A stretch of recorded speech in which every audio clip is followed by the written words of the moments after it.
Explain the constitutional perspective of gender justice with respect to its case laws.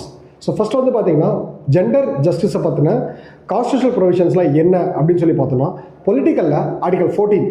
So article 14 right to equality, article 15 and 14 article 15 and 16 இது வந்து பார்த்தீங்கன்னா ரிசர்வேஷனை பற்றி பேசுது. So அந்த இடத்துல விமன்ஸ்க்கு வந்து பார்த்தீங்கன்னா ரெப்ரஸன்டேஷன் விமன்ஸ்க்கு வந்து ரிசர்வேஷன் ஒர்க் ஸ்பேஸை பற்றி பேசுது.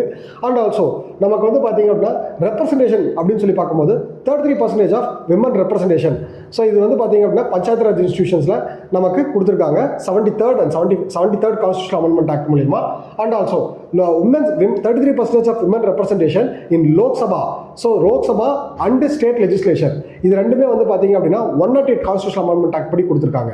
அண்ட் ஆல்சோ நம்ம நெக்ஸ்ட் வந்து சோஷியல் எம்பவர்மெண்ட் அப்படின்னு சொல்லி பார்க்கும்போது டிபிஎஸ்பிஸ் article 39A and 39B provides equal access to equal work, equal access to livelihood and equal pay.